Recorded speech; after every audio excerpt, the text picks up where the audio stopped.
And now, episode 3 of Between the Notes, the Apollo Club podcast, with your host, Phil Hunter, joined again by Apollo Club historian Darren Jackson. Our videographer is Kyle Stumpf. You know, what really is amazing is when we've actually gone and we've done these different events where we have sung with other organizations. Most recently, we sang with this group from Stockholm, which was amazing. And there was this instant connection with that group. And it was just, it's uncanny to imagine how quickly that bond creates.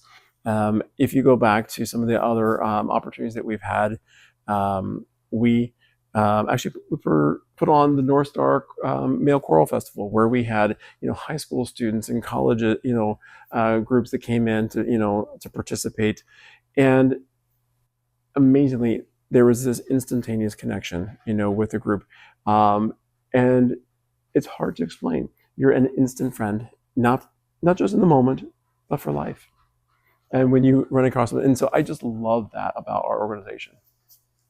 Well, it probably also speaks to the brotherhood of men, glee singing groups or choirs and that sort of thing. Historically, we all have those same roots, even if we're from Sweden or wherever else. Yeah. And I felt that too when we were singing with the Swedes. Even though I'm mostly Norwegian, but that's all right. Right. It's okay to sing with the Swedes. Of course.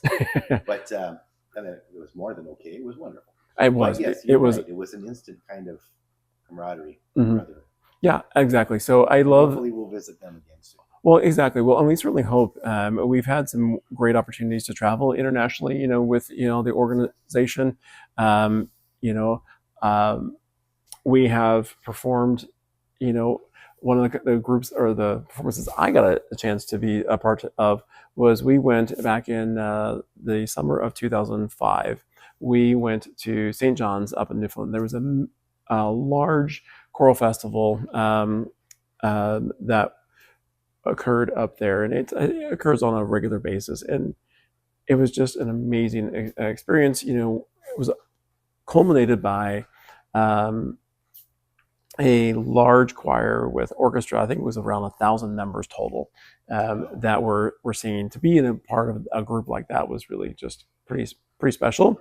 But I'll tell you what was some good memories that I have from that trip was every night we got to go to a beautiful old church, just a different beautiful old church in St. John's. Getting to sightsee that part of the city, town, I guess, and to see and hear 3 different choirs from all around the world every single night.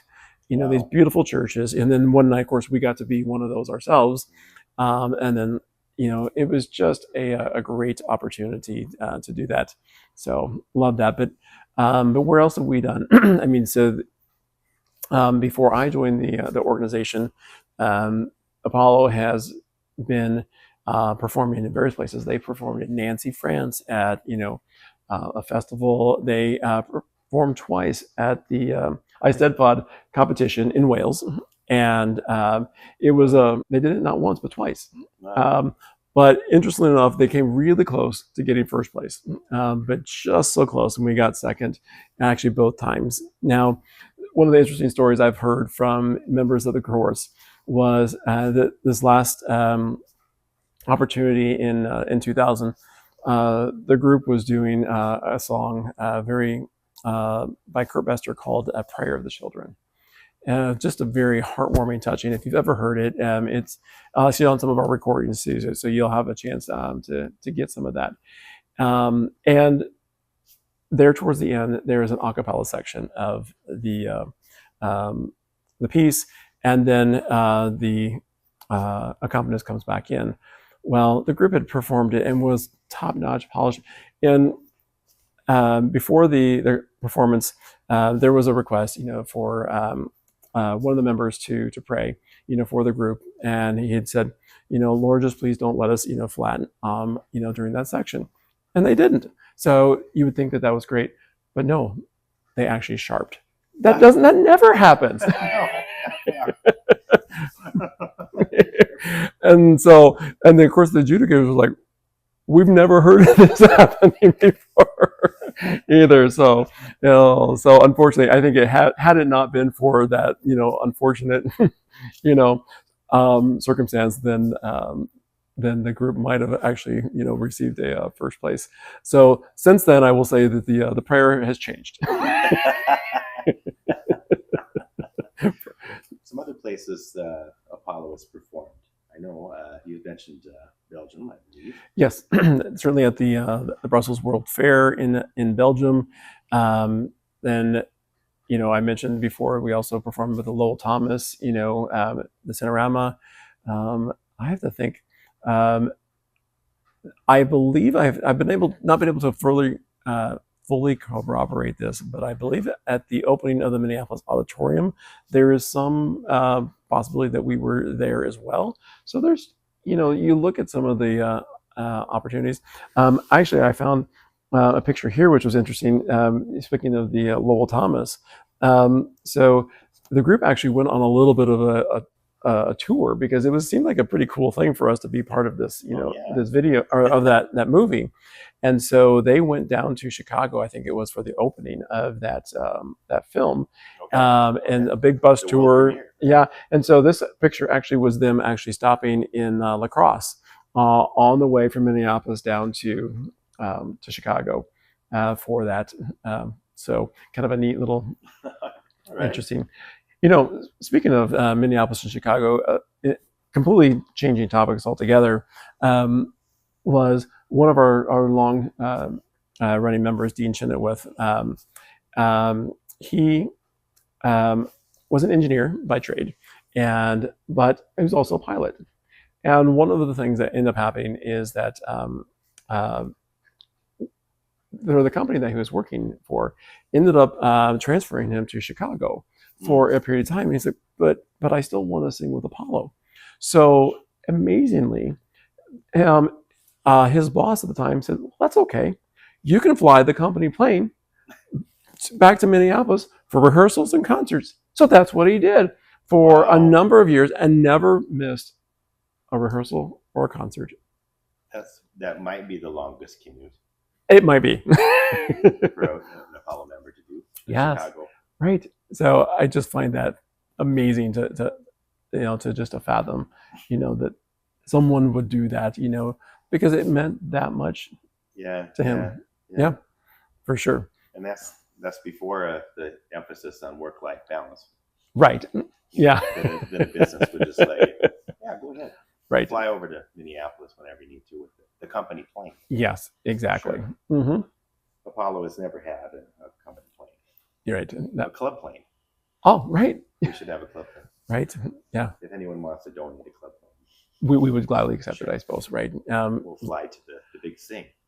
Yes. Coming up soon. That is true. Yeah, Apollo will be going to Appleton, Wisconsin. That's right, here in April to perform with the Big Sing. Another great opportunity. And we've actually done that on at least once, if not twice, in our recent past to participate with this group of, individuals from the men's, organizations. And several groups. Yeah. All coming together to sing at the end. Right. I'm looking forward to that. It is. And as I was saying earlier, it's going to be another one of the opportunities for those instant friendships and connections and, and that camaraderie that will. Of course, the 130th has the opportunity for people to join the festival chorus. Oh, that is very true. So yes, if you are a men's, a male choral singer, tenor, bass, of all types, we certainly invite you to come sing with Apollo as part of that festival course on February 28th, Saturday, February 28th. At the Ordway. At the Ordway, yes. At the Ordway. I mean, not everyone gets an opportunity to sing at the Ordway, and so that's a pretty special opportunity. I know there have been some in the past. Well, and we've had guest performers like Kaleidoscope Quartet recently, but there have been other guest performers over the years as well. That is true. I mean, we've had some groups like the Golden Strings. There was a jazz quartet that performed with us. Mario Lanza. There was let's see. There was a trumpet. his name is escaping me at the moment, but it probably wasn't Miles Davis. No, it wasn't Miles Davis. No, but Louis Armstrong. No, not Louis Armstrong either. But was it Doc Severinsen? Yeah, sure. Also performed. Yeah, More, Night Show. Yeah. And then More by Four was another group that we performed. We've really had some wonderful opportunities, to perform with groups over the years, which has just only added to the fun and just the connections that we were able to create within the music scenes itself. Yeah. So let's see. We've had an engineer that was also a pilot. What are some other trades? Well, lumber baron, perhaps. What are some other trades that people had? Well, for sure. Over the years. Yeah, absolutely. Probably almost anything you could think of. Well, right. Yeah. So it certainly goes without saying that there's been a lot of musicians, in the organization as a whole, from, in some cases, professional singers to actual directors, both, and also instrumentalists as well. And then some of the interesting things, we've had individuals that work a clockmaker. We had individuals that were responsible for the fabrication and restoration of pipe organs, for example. We've had lawyers, doctors, both medical, dentists, to, secretaries, to, financial, investors, to people in just the financial industry as a whole, bankers. And there's been a wide variety of individuals that I think by itself we have a little small city from, all of the different people. Right. Well, right. With all of the different people. Right. Exactly. So a beautiful, tribute to what we've done. So, yeah, but you're right. I mean, so with this large group of, individuals that we've had, I find it really, interesting to think about how many people we've actually connected with over the years. I mean, you think about the 2,000 men, fine men at that have sung with Apollo. And then you think about the family members of them, not only of their immediate, families, but of their offspring, of their daughters or their, grandsons, and so on over the years, over this last 130 years, to all of the patrons that have come to, to fill up Orchestra Hall or the Ted Mann or other venues that we performed at. That's a lot of people. I don't think you have that on a spreadsheet of all the probably not number of people that we performed for. No, I do have a lot of spreadsheets, but that's not. Including every single member. I do. I have a spreadsheet including all the members. And so, one of the things I would love to be able to try to do is to be able to connect, to some of those families. We've actually been, over the last several years, we've had a few people that have contacted us and say, hey, I think my uncle performed in your group back in 1910. Can you confirm this, or do you have a recording from when that individual was in our organization? I'm like, actually, we do.